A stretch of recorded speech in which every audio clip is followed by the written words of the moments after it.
measuring the wealth of the country and the growth of the GDP.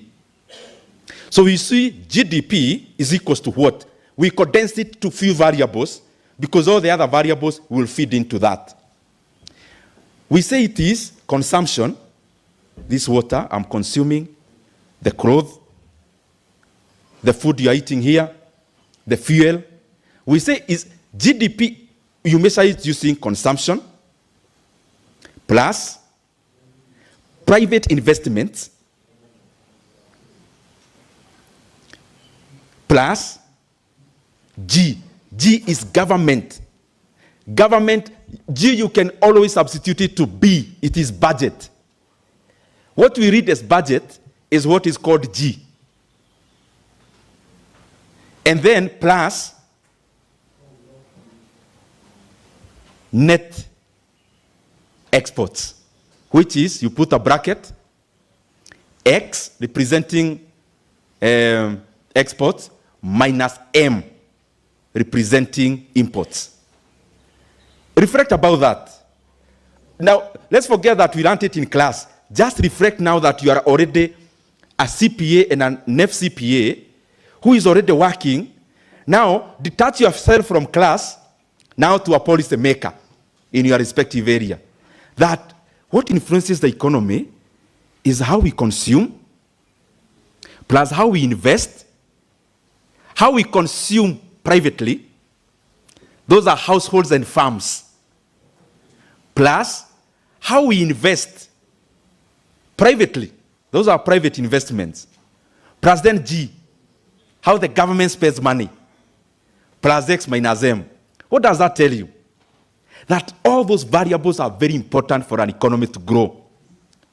And we'll see how other economies have grown using those. So when you talk about growth of the economy, and you're still talking about deficit in our payments, trade with other countries, what are we really saying? When you talk about growth of GDP, and you are talking about decelerating private investments, what are we saying? Now that part we call G is what we look for and we look out to, all of us. How much is the budget?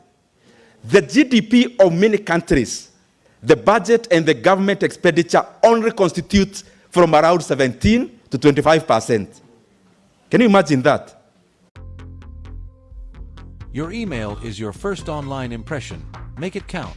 With GoDaddy Email, you get a professional address that matches your domain. It builds trust, boosts credibility, and helps grow your brand. Setup is quick, and your inbox is protected with built-in security. And if you ever need help, we're just a call away. Start building your brand, one email at a time. Economy uses finished products, not intermediate ones. The other one is what? Income. Using the income approach, what do we measure with? Incomes. Can one of you just shout with a raise of hands kindly? Any kind of income you know about in the economy, or you as a person? Yes, my brother? Salary. Yes, that's called wages. That's good. Number two. Actually write that. That's part of it. Wages is the return of labor. Is what you are paid to offer your labor. Interest income. Interest income. Very good. Write that, by the way. You are already economists, you guys.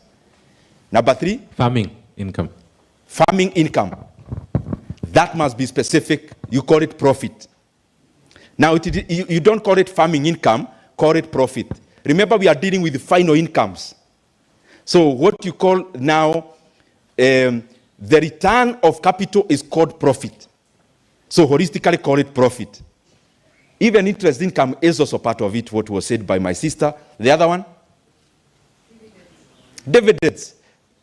You can call it dividends, but it may form part of the profits. But just write it. Rent. Remember, rent is an income to the landlord. It's also a return of capital into some way. Any other? Let me see whether we've forgotten. Taxes. Tax is an income to government. Remember, government is also an agent of the economy. They receive, they expend. They are also part of the G up there. I hope you have gotten what I mean. The incomes, we measure the incomes received, we aggregate them. That is also a measure of how the GDP is performing. Even subsidies is an income to the recipient. When the government, for example, gives a Nuga subsidy, it's not the shopkeeper who is receiving the subsidy. It is you, the end consumer. So it becomes an income. Now, let's go to the final one, so that now I go to the main point. This is just the groundwork. The other one is called the production approach. And to me, this is usually the most important. And we'll dwell most of our points around this one. Production approach of the economy measures all the goods produced at the final level, but it segments them per sector. It segments those per sector. But there are only 3 sectors in this approach. One is called primary production. What is primary production? Primary production is anything in any sector that gives or produces commodities without any value adding. So one is agriculture. When you eat a mango, it is all natural. But when you take mango juice, it ceases to be the primary production. When you dig mchanga ya kujenga, that is also a resource. So to that extent, then, agriculture is one part of primary production. Mining is also part of primary production. Kwa sababu, just ukinunua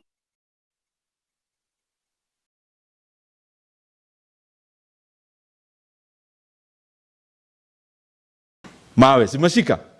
Ukinunua mawe ya darugo, nilikuwa nimesema hiyo kwa sababu watu wanasema mahiga ya darugo. Ukinunua mawe ya darugo, what are you buying? Have you ever asked yourself, you know why human beings sometimes we chase them, how we are creators? Just look at this house. What has a human being created in this house? Just ask yourself, mawe iliendewa darugo. So who created that mawe? It's not a human being. They just took, shaped it, and built. This wood over here, who created it? It's no human being who created this wood. Even this down here is wooden. So if you actually look at it that way, you realize that nature is more sophisticated than us. So primary production, hiyo mawe, mchanga, is also part of mining. Fisheries is also primary production. Forestry is primary production. When you hear the government has removed moratorium on logging in forest, is also a part of the economy, primary production. Now, in Kenya, we call it agric. It's like agriculture, but it encompasses other things. Approximately, it accounts for 18% of our GDP. Please write there because we'll be interacting about that.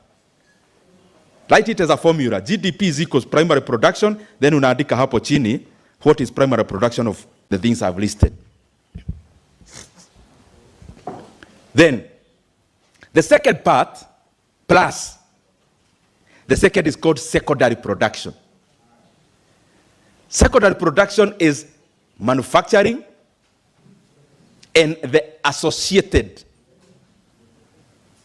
So manufacturing, transport, storage, transport is not there, sorry.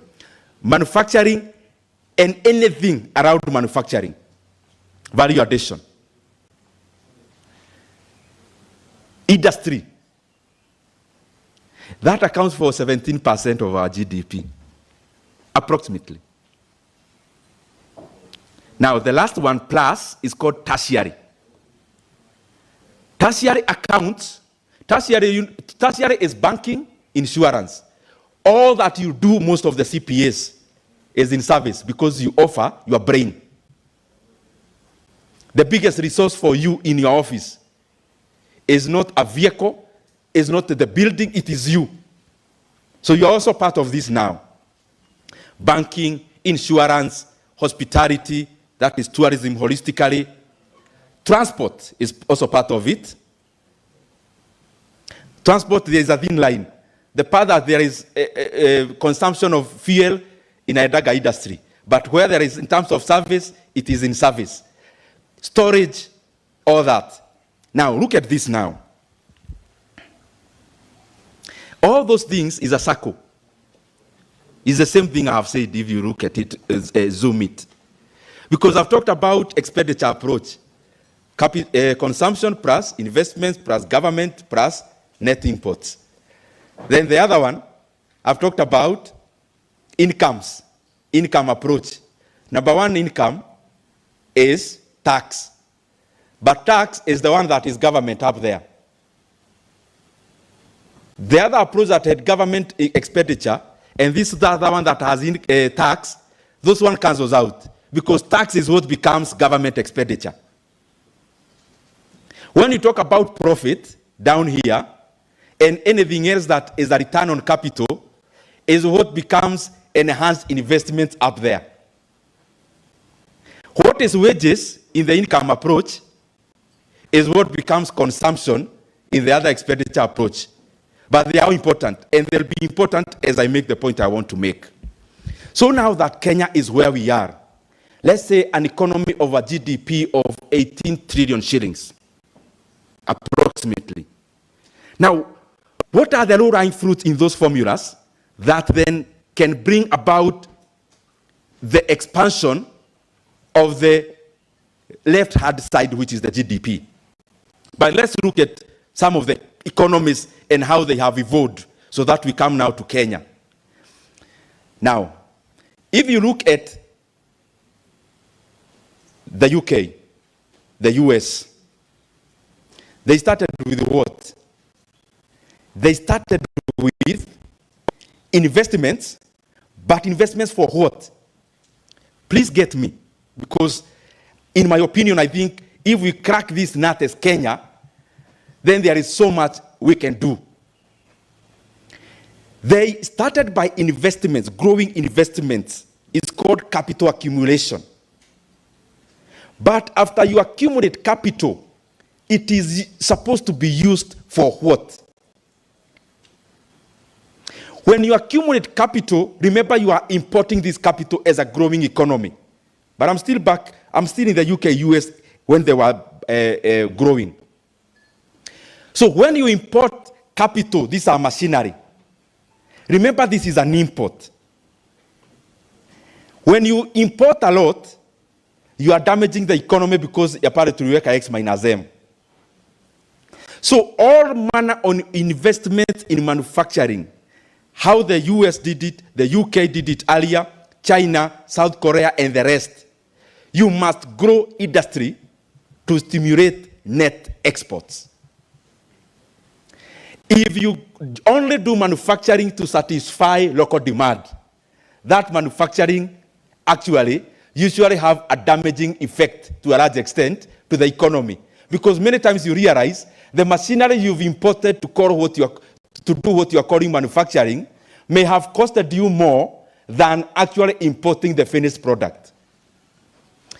In my master's in the University of Nairobi, I looked for data for Kenya for the last 40 years. And my topic was about primary production, manufacturing, and the GDP growth. So I had already concluded, like many of us here, manufacturing, it leads to economic growth. If I never did anything with data, that is what I could have written in my report. Now listen. I took data for the last 40 years for Kenya, tabulated all this data. This was the outcome. That the growth of manufacturing in Kenya for the last 40 years has led to decline in the GDP growth. Can you just imagine what I'm trying to say? It seems like, I'm sure you're asking yourself, what kind of paper is that? Let me repeat. The conclusion of the data was 1 unit growth in manufacturing leads to 8 unit decline in the GDP. How is that even possible? Because obviously we know manufacturing must always lead to economic growth. And I'm talking about their movements. The growth by 1 unit in manufacturing leads to a decline in 8 units in the GDP growth. That looks like an oxymoron. But now let's come back home. Na tulizane maswali hapa. In the last 40 years, has the economy of Kenya been growing or not? Don't fear, just raise up your hand.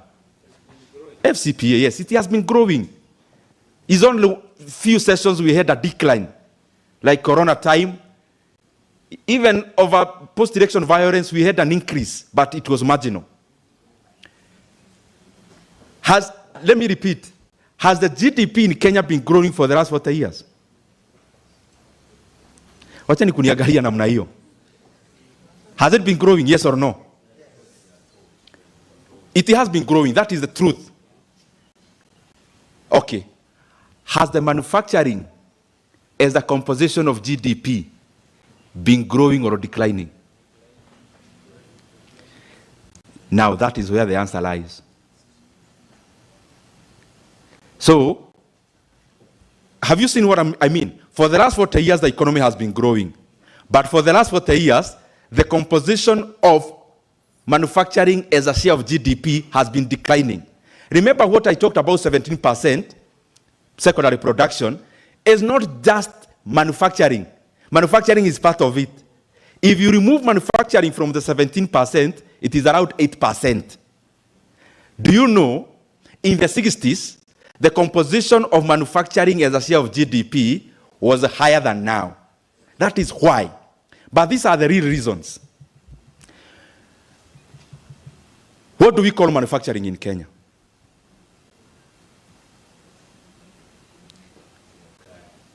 No. What do we call manufacturing? Kwanza wale wasuti.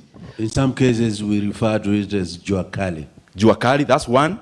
Now let's come to Kenya Association of Manufacturers. Is there anyone representing any company which is part of Kenya Association of Manufacturers here? Or anyone who knows about it? Just mention one company which is part of Kenya Association of Manufacturers. Mention one. Yes, my brother. Bidco Oil Company. Nyamazia hapo kwanza. Somebody to, I need the lady in green, please come. Tulisema hii si darasa. Wacha tujisomeshe hapa. Hapa.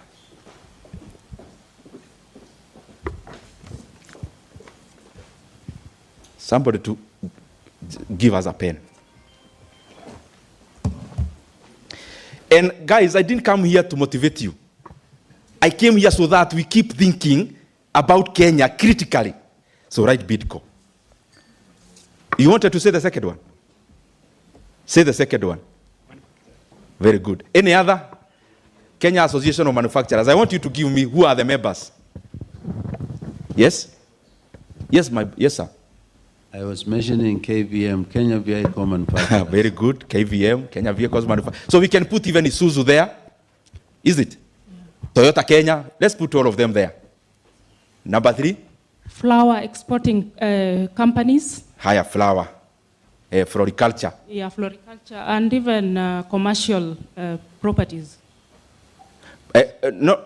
Commercial properties. Let's first put that star. And I want us to reason together. Floriculture is primary production. We are dealing with manufacturers. Kenya Association of Manufacturers. But that's a good point. Put a star. It is not part of CAM. Yes, sir. Yeah, please Say it. Coca-Cola. Coca-Cola. Yes. Mabati Limited. Mabati, yeah? Cement producing companies, Simba Cement and all the rest. Weka cement producing companies. Did I hear Mabati? Put out a Mabati. So call it Mabati companies, all of them combined. All of them. The last one. EABL. Put it there. Very good. Now, wacha tunyamazie hapo kwanza. And I want us to be critical because manufacturing is what will help Kenya. But let's look at what do we actually call manufacturing. And if you collect the data I took is in public domain. Go take it, collect it. You see, for the last 40 years, has the growth, because the decline of manufacturing as a factor of GDP, if it's declining, then the GDP should be declining. But now we see they are inverse. That we agree the economy has been growing, but we also agree even with figures that the composition of manufacturing as a share of GDP has been declining. Number one, we talked about Bidco. Bidco and all edible oils companies, critically let's think, are they manufacturers? Think. Go back to the formula we talked about. GDP is equals to consumption plus investments plus government plus X minus M. So in that formula, Bidco, they do investment because they have machinery. But they also stimulate our consumption. We consume edible oils. But now go to X minus M. If you define let me not use a specific name. If you define edible oils companies in Kenya, are they manufacturing companies or are they importers? That is the point. Because if we continue deriding ourselves and lying to ourselves, we will continue doing the same thing, but expecting different results, which we are not going to get. We will have edible oils companies become manufacturing companies that help our economy if two things happen. They source or the intermediate, they source the intermediate product here. Intermediate means to make edible oils, whatever you need to make it, if it's not coming from Kenya, you are an importer. If 80% of a packet of edible oil when you buy it, if 80% of the cost you are paying is an import, then you are harming the economy more than you are stimulating it. That's one. But number two, they'll become truly manufacturing companies when they start manufacturing for other markets, not just for Kenya. Why is that important? So that the machinery they have imported to do whatever thing they are doing with edible oils, their value becomes less than the production you are making. So that you cover up for your net imports. You cover up for your net imports by exporting. So I wish they were importing these intermediate goods and products, manufacture edible oils, then sell them at a premium in the outside markets. But if you only produce for the local markets, and the bigger component is an import, that is the reason why there is no manufacturing.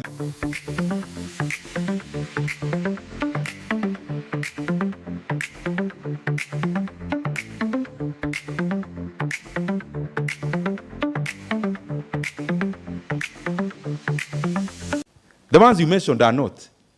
KVM is not. Isuzu is not. Now look at it this way. When you go to Isuzu, I can use Isuzu because it's a public company. Government has a stake in it. If you go to Isuzu yard today, is it manufacturing that is happening there or is it assembly? Now, the value of assembly versus the value of what you imported, what is higher? The value you are adding to this part and this is only assembling them. Between that value of assembly and the value you accrued by these imports, which value is higher? It is import. So is that an import company or is it a manufacturing company? You may see it. I think those two examples suffices. That, as we talk about manufacturing in Kenya, let's now stop wearing suits and speaking big-worded English. Let us go to where the rubber meets the road and confront the problem there and then. If you go to a country like Morocco, Morocco is now overtaking South Africa as an auto economy in Africa. But they are doing real manufacturing. They are not just doing assembly. So those real manufacturing are important because you must be mindful when you are a Mabati company and you are importing iron ore. So what are you doing? Just compressing Mabati and selling. So we must, as a country, look at, if we are talking about manufacturing, it is actually real, but it also targets outside market so that you pay for your net imports. You pay for your net imports by also exporting. Hey, it's so much jargon today, lakini mutanisamehe. I'll highlight a few points as I go to the close. How do we enhance productivity as a country? But before that, so that this makes sense, those formulas I made you right. I talked about US. US grew by what? Starting by manufacturing. Manufacturing for what? Exports. UK had done exactly the same before. How did South Korea grow? South Korea came up with a model called export-led growth economy. The economy of South Korea grew on a model which is actually now studied, called export growth economic model. How did they conceptualize it? General Park was the president of South Korea from around 1961. Was actually a general, meaning you know how he took the power. But he was a good man. He minded about his country more than he minded about how much money he would make.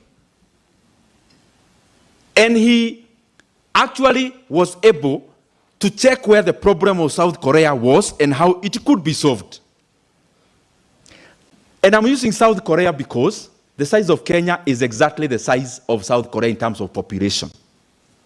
We are in our 50 millions, both of us. But we were the same in terms of the economic GDP per capita. In the 1960s, we were the same. But now, currently, a South Korean is 12 times you. So if you earn 100,000, a South Korean income is times 12 of what you have. Is it an oil-producing company? No. Do they have rare earth minerals? Not more than Kenya. So what is this that they did? And how can Kenya do something related? They came up with export growth economic model, where the economy needed to grow not by producing for consumption, but producing for exports. General Park formed a committee which was meeting monthly to evaluate how the exports model or the exports figures are running in South Korea. And in the 19 years he was president of South Korea, he attended all those meetings personally. All. What was the ramification? The exports of South Korea grew by over 360 times. Then they went ahead to check, how can we grow this economy even further? What do we, because you can say, oh, we have a committee then to grow our exports. We must go deeper, specifics. So South Korean model, some people actually say South Korea grew on corruption. Corruption is defined by using policies to benefit private. South Korea was deliberate to the level where they combined private sector and government together for the sake of the economy. So they created a category of companies called chaebols. Chaebols were meant to be big exporters. And what was the basis? The basis was this. If we needed to have, or if we want to have a company that can compete globally, let's say in production of zips, or buttons, or ties, if we need that company in Kenya, it must be very high scalable. Because when you scale a company so high, so the cost of production per unit comes down. So South Korea thought that yes, we need to grow the economy. Everyone, SMEs, they are part of it.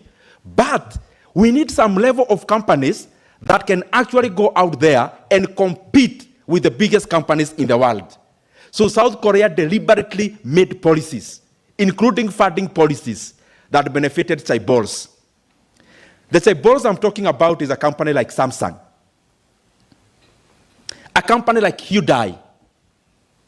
These companies, one was dealing with dried fish back then, but used the capital, used their profits to become capital to scale technology into other products. So the entire economy started by producing garments and apparels, high product, labor-intensive, pollutants. That's how all the economies grow. You must first adopt labor-intensive products, pollutants, what every other person is looking at, to run away from. Even them, they grew from that. Garments, apparels, then they upgraded to plywoods. The plywood is an upgrade. But manufacturing for export, plywoods then came to what? If you look even when we were growing up, Sa, Nini, they were either Japan, South Korea, Chinese. With low quality, low technology, not low quality, low technology. Then the same company plows back the profits. Now Samsung, in the year 2024, their research and development budget was higher than our entire budget in Kenya, one company in South Korea. Why?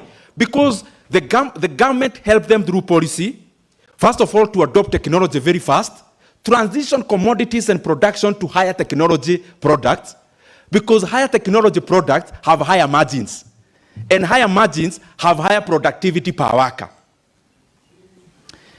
China from 1976.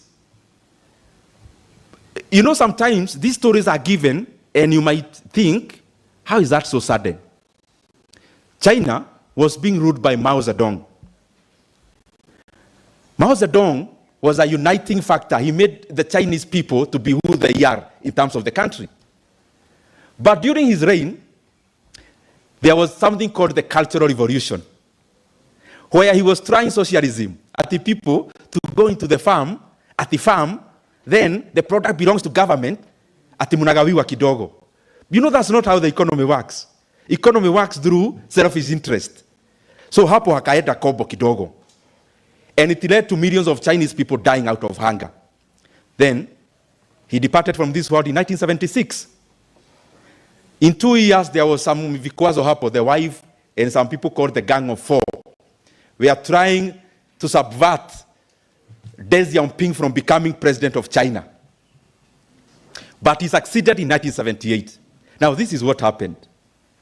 One day, Deng Xiaoping was visiting Singapore, and he was astounded to see that homes had fridge. He went back to China, at the normal home has a fridge. Just imagine. Then, after he went back to China, he remodeled the Chinese economy. First of all, he opened it up. After opening up, he now started the same model of South Korea. Labor intensive, kwanza. So, China also got something called adoption. It's like copying, so to say. So they could see a technology happening somewhere, no need of R&D, no need of tiring your mind. There is this shirt, start manufacturing that shirt. This tie, they studied it, start manufacturing exactly it. Why? Their labor was cheap. So this company manufacturing a tie maybe somewhere in England, China would produce exactly the same tie by adopting other people's technology and then produce more ties and actually make those companies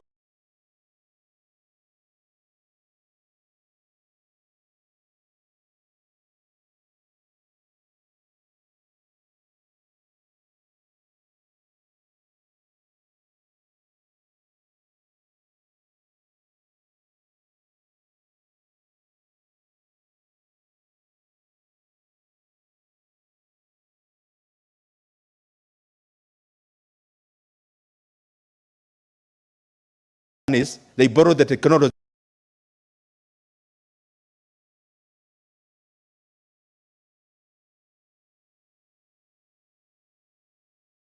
Because you move from low production, from labor intensive, you still on productivity. Remember, productivity of a country is the summation of my productivity and yours and the other person. And what is productivity? You may even measure it through income. I don't know whether I'm being too fast. If you go to the formula I gave you about the production formula of GDP, service industry accounts for 65% of our economy because 18 plus 17 is 35. What remains is 65. But this agriculture of 18%, the primary production, is employing over 70% of the entire rural population in Kenya. What does that mean? 18% of the GDP carrying 70% of the rural population. It means the productivity is too low per person. So to grow the bigger cake, then grow the smaller cakes down there of per person. So I'm coming back to China, but I am attaching all of them. So China, South Korea, start with labor intensive. But labor intensive are associated with low wages, low productivity per worker. But you have no choice by then, because you are dealing with one, a social problem, which is unemployment, but you're also dealing with an economic one. We need to grow. So labor intensive industries expand job opportunities. So you solve a social problem. But because the labor is cheap, your products become more competitive. But after that, the same China we know, 20 years ago, they were taking this type, producing it. But now, gentlemen, within a short time, the economy lands. Not just copying and adopting other people's technology. They start now inviting other people who want to manufacture in China. So you go there as an EV company. One of the things you have to sign is that you'll be sharing your research and development to the government. Your findings of R&D can be accessible to government. But there is no bigger whale than that. So companies go there because they think China is very robust in terms of the size. They establish companies, but the guys are intelligent. They are just taking up research, development. Now the reverse happens. Now the China we are talking about today, guys, they have the largest EV manufacturer in the world. Not using other people's technology. Their technology is higher than the Western technology in terms of EVs. Their batteries are higher technology than the ones Tesla is using. Their production per vehicle is more efficient than the one Tesla is making. Within a very short span of time, an economy moves from low productivity, labor-intensive sectors, upgrades to higher technology ones. Now they are at the apex. As I talk to you now, the rare ads that are meant for AI, China knew that over 12 years ago. They came up with a policy. Now the entire world realized last year that the entire rare earth in the world, China in their pocket, they have 70% of that. That's why you see, like the US tries to bulldoze China by some tariffs. Xi Jinping doesn't even call a press conference. He does only one thing. He regulates the imports, not even the exports. He regulates who buys their rare earths. Then after some time, diplomatically, the superpower of the world has to call China on a round table. Moving from low technology, labor intensive, up the ladder, up to the apex. So, in my opinion, Kenya, we still need a lot of labor intensive industries. And these points I will not overemphasize. So I don't want to take not more than 10 minutes to wind up. Kenya, in my opinion, unemployment, there is a difference. Forget about the figures we report called unemployment. Unemployment may deceive you. There's a difference between unemployment and joblessness. There is a word that gets reported is called unemployment. But remember, the definition of unemployment is somebody who has not earned anything for the last 4 weeks, and somebody who has not actively looked for a job for the past few weeks also. But remember, joblessness includes the people who already did that for years, they gave up. That's the biggest in Kenya. So we still have a big problem with joblessness. So we still need a lot of labor-intensive industries. But these labor-intensive industries must not necessarily be in primary production, because we will be trapped in a low-level equilibrium. A farmer in Kenya currently, whatever kind of farming you do, you are trapped in a low-level equilibrium. You will never break even in terms of breaking the ceiling to get wealthy until you upgrade to adding value to your own produce, either alone or as a cooperative. Because it doesn't matter, even if you have 1,000 acres, 10,000 acres, the margins in farming are still too low, and the labor that is needed is still too low, and the dependence on weather is still too high for you to scale. So you still farm, yes, but you farm knowing it's not the head. There has to be another head. There is something called capital accumulation. All the economies we aspire to be like, and there is one I am avoiding to mention because I don't want us to boggle this discussion with those political semantics. There's one country that I would really have wanted to give an example with here, but I'm avoiding it. You know it. Capital accumulation, the reason you guys, you see me talk about shares all the time, and NSE, is because I believe, to a large extent, the economic break in Kenya, NSE has a very big role to play. A developing market has a huge role to play to manufacturing, has a huge role to play in advanced service and technology. How? If you look at all those type balls I talked about South Korea, yes, internal resources were there because the government policy was deliberate. Come to China. At your own time, Google the largest companies in China and check who were their investors when they started. You realize one thing. All the countries that have grown in our generation have grown using other people's technology and money. Something called capital flow is critical and very important.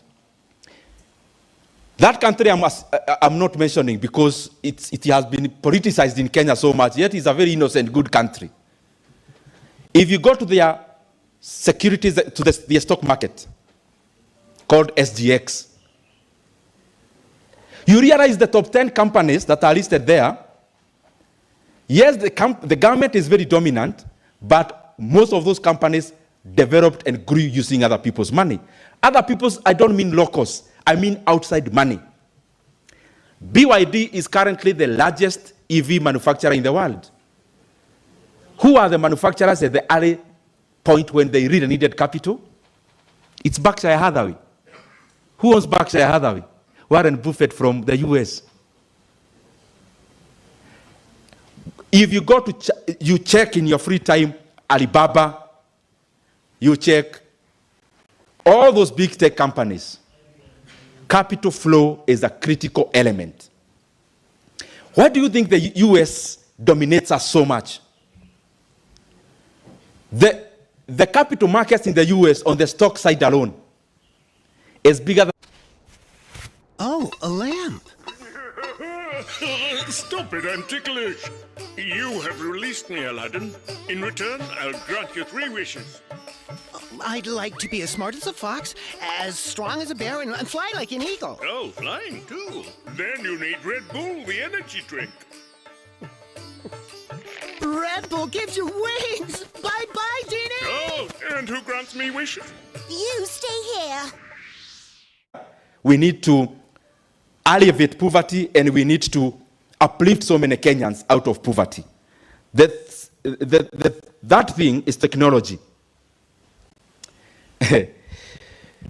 I don't need to gainsay the point I talked about labor-intensive. Labor-intensive is the lowest technological adoption level. Then you go to skill-intensive industry. After skill-intensive, you usually go to capital-intensive. After capital-intensive, you go to technology-intensive. Is it a coincidence that all the largest companies in China are now technology companies? That all the Forbes list billionaires, top 50, they are all technology companies. And technology doesn't just mean IT. Technology means, for example, if you talk about Dangote and the refinery he built the other day in Nigeria. To me, as much as that is manufacturing, is also technology. You are adopting new ways.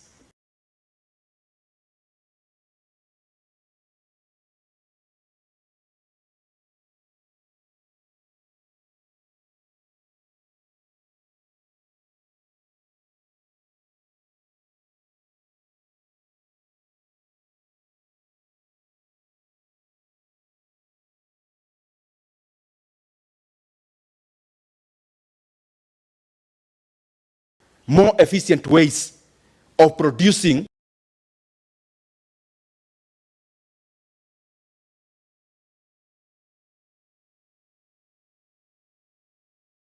more cheaply. Let me just read you some statistics here, because I don't want to take more time. There's a company called Ndindi. I'm sure you have heard about it, manufacturing AI chips. Their research and development budget for the year 2025, R&D budget, was 12 billion US dollars, which is 1.5 trillion Kenya shillings. One company, not the entire cost, their R&D, research and development. And I want to read from 3 different economies. In 2024, BYD, sisi tunajua ni kampuni ya gari. So we expect that the expenditure should be about windscreen, batteries, and etc. The expenditure on R&D in 2024 was 7 billion US dollars, which is 900 billion Kenya shillings. Samsung, the one I talked about, their R&D budget in 2025, listen to this, was 25 billion US dollars. Which is 3.2 trillion. Our entire budget, as Kenya, almost, was one company's research and development budget. That should trigger us on why are they doing this? Because productivity is enhanced by technology. Any company that does not invest in R&D, what you do is to lag behind, or then you remain mundane. Your production becomes archaic.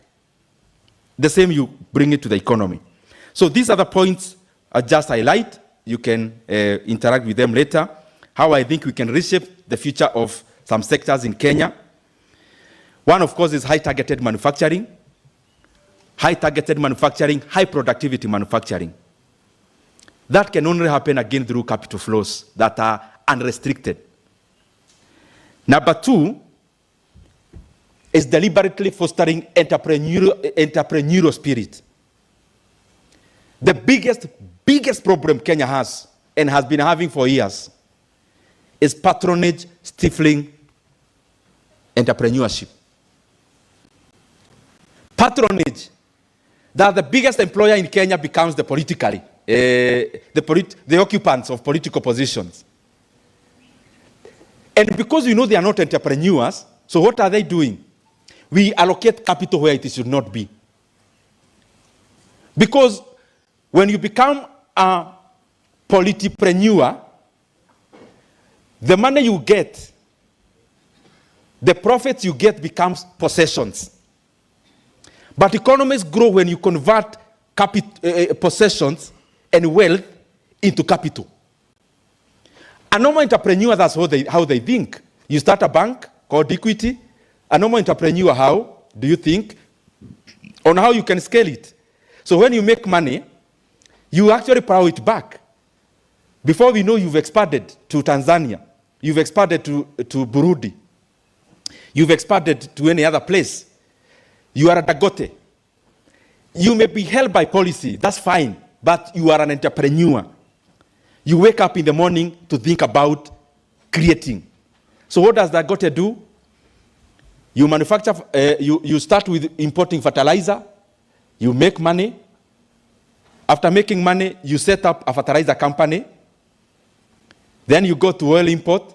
Then you make money, you set up a refinery. You see the sequence. This person is using their profit, not as possessions. Maybe in their bank account, maybe hata hawana pesa. But they are using this possession, this wealth, as capital to generate. But when money falls in the hands that are not entrepreneurial, the wealth becomes possessions. And when we do politipreneurship, when you are already not an entrepreneur, you not think like one. So you'll make money, stack in the banks, stack it in sacks for a rainy day politically.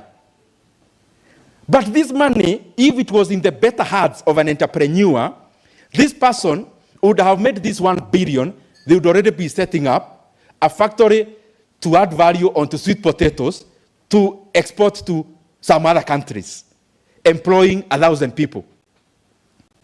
So that's how now this distorts economic incentives. When money falls where it should be, it becomes capital, and capital stimulates, and capital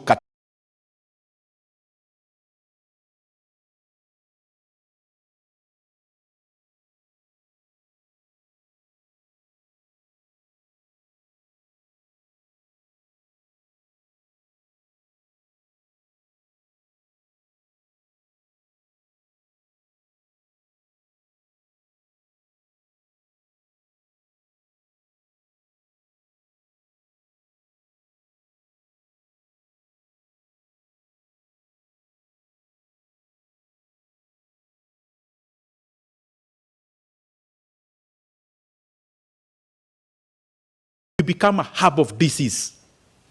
Why? Because Kenya has a nice story of selling green energy, which is abundant. But what stifles, nini huwa inanyonga economy ya Kenya when it comes to power? We go back again, patronage. When we talk about production of power in Kenya, it's Kengen. It has maybe over 70% of market share. The other people are called private power producers. Tell me any of your uncles who do that. Or your village mate who do private power production and they sell to Kenya Power. Tell me one you know. Who you frequent with in a normal restaurant. One. That since independence, private power production is a reserve of people who serve in government at the highest places. And then they set our electricity price. Because Kenya is based on something called take or pay. Which is conceptually was a good thing to make power, to make private sector invest in power. Take and pay is what? I signed something called a PPA. PPA is an agreement that I'll be producing 100 megawatts of power. And I'm selling to you. And you either take or pay. Initially, it was good to make me see value for my capital. But we need to liberalize generation of power in Kenya. It is better we have power we don't know where to take than have a deficiency in power in Kenya. Because all the other variables will be determined by how much capacity of power we have. Generative AI consumes around 8 times power than normal search engine. Generative AI, the one we all use here, generative, Gen AI, ile unauliza maswali. They use 8 times power, the background of it, than the one you normal search engine like Google. 8 times. So it means the demand for power globally now has only one direction. One direction called headed north. Going high, going up. And this is not likely to change. And our government policy must be so deliberate now that let's liberalize these PPA things. That ukiingia in power hivi, the best way to secure your future is to sign a PPA with Kenya Power, with arbitrators based in London, so that even if any other government comes and they want to revise these terms, their heads, their legs are tied. So we can continue paying political rent even after the occupiers of the office are long gone. And then we continue triangulating our own economy. We must liberalize power production in Kenya. Let's produce so much power. These rows we have, after you produce these megawatts, you have to sell to Kenya Power. No, we break it down. If an industry needs 50 megawatts, let them produce without selling to anyone. They use it. Because you're already deficient in power. We produce as much power as possible. And we become a center of disease because we have a nice story we can sell. We can even tell Microsoft, we can tell Meta, Amazon, and all the rest, we give you land. We also give you resources. Produce your own electricity. Set up your DCs here. Those terms will benefit Kenya better than just sitting around with 3,000 megawatts of power, an economy of over 50 million, and you're talking about manufacturing. Which one? One dam called Grand Renaissance Dam in Ethiopia. One. They are producing over 5,000 megawatts of power, selling to all of us around. And they're in the process of making another one of 3,000. Let me tell you guys, tutakuwa tunasoma Ethiopia kwa gazeti. Why should we make this happen when you have the opportunity to change the fortunes for Kenya now and in the future? We must break these PPA things and we liberalize power production because power is the biggest handicap that Kenya has in terms of production. And my opinion on power again, because I've been thinking about it. By the way, sometimes I wake up at night to think about Kenya in some sectors. And I write down some points because they disturb me. Take a company like Kengen. The government of Kenya owns 70% of Kengen. Is it 60 or 70? I think 70. What's the value of Kengen? If you bought Kengen today, the entire value is 63 billion shillings. 63. Kengen will be yours. But they are producing, let's say, close to 2,000 megawatts. Ethiopia, Nigeria, there are two companies that I would love giving examples with because they are listed. One company is called Geregu Power. They are producing less than half of what Kengen is producing. But their market valuation is 200 billion Kenya shillings. There's another one called Transcorp Power. They produce less than half what Kengen is producing. But their value is 200 billion Kenya shillings. Meaning Kengen, if we got a strategic investor, we could value Kengen at more than 350 billion Kenya shillings. We don't need to invest 1 shilling in the budget. We need a strategic investor, comes with money, the government sits part of the 70%, remains with only 35%, value it correctly at 350 billion, all this money can come and produce double the capacity we have in Kenya. We will have spent no money, we will have generated much more energy than we need, and the more you produce, the less the uptake cost and price. And then we make our economy much better, much more recipient to anyone who would want to invest in a place that has abundant power. Very lastly, outside of the things I was doing, I think today I'm not to talk about shares. I talked about them last time. Just keep on investing in the areas that are important, not just land. Since we met in Mombasa, the reason I'm not talking about shares, that day Kenya Power, for example, was trading at 12 shillings. It is today trading at 18. I know some of you I talked to who actually bought that day, because I mentioned, when we met in Mombasa, Equity Bank was then trading at around 60. Today it is 74 shillings. I'm not mentioning them to tell you to go and buy them. I'm mentioning to you so that you go and evaluate the companies listed in the NSC. NSC is still very undervalued. There are still very many opportunities in the NSC. Please, take advantage of such things, which you don't need to tire your mind too much. One afternoon is enough. You analyze, you make your decisions, you buy. And after you buy, the exit is quite simple. When you need money, you have it. Not just like the static wealth that we accumulate. I continue to say, as I told you last time, Safaricom is undervalued the way we are selling it, because I've told you the market is undervalued in Kenya.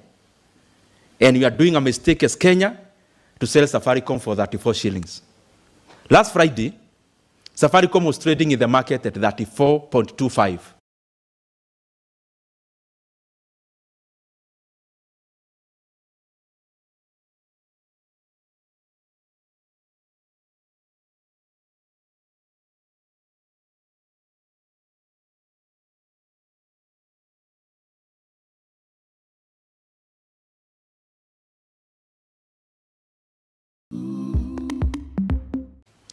Government has to revisit this transaction. And Vodacom, which is the parent of the buyers buying Safaricom, if there is any deal you have done with any government official, which is making Kenya lose over 100 billion, you are going to take the burden. The directors of Vodacom, I said, I'm waiting to see their response. Because I'll give Kenyans their phone numbers. If government cannot speak for us in the sale of Safaricom, Kenyans will directly speak to the directors of Vodacom, including the chairman and the CEO. Because there is no way I'll be here as an MP and as a leader. I have experience in the stock market. I know people are taking advantage of Kenya, and people tell me, oh, for political decency, you can't do that. Political decency when Kenya is losing 100 billion. What's Icpak? Are you getting me, my brothers and sisters? We have to do the right thing. If we get 100 billion more, Kenya builds more roads, we generate more electricity, and we lower the cost of education, Kenya becomes better. Education is my very, very last point. I told you, Kiharu, we are paying 500 shillings per term. I have been in my previous position.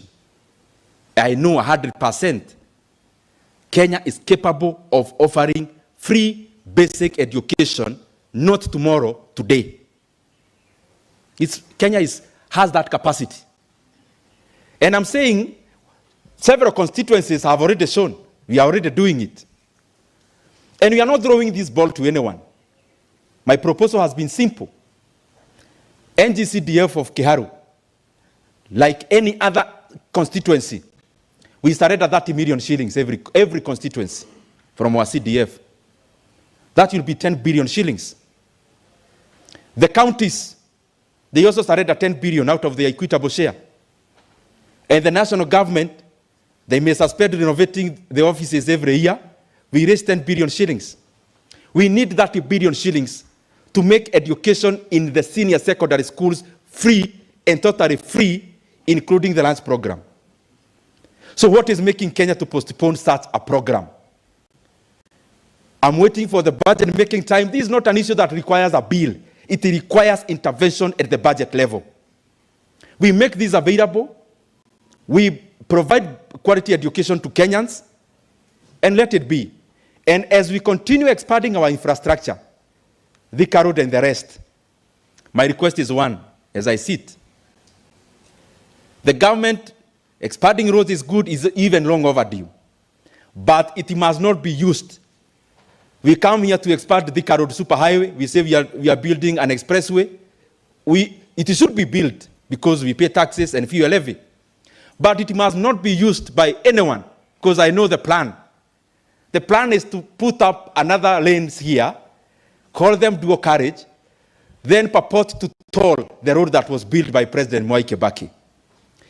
If you are tolling the road, you toll the one you are going to build, or none at all. But the one we use for free, including the one that was built by President Mwai Kibaki, let no one dream that they are going to toll it, because you are not going to pay any toll on that road.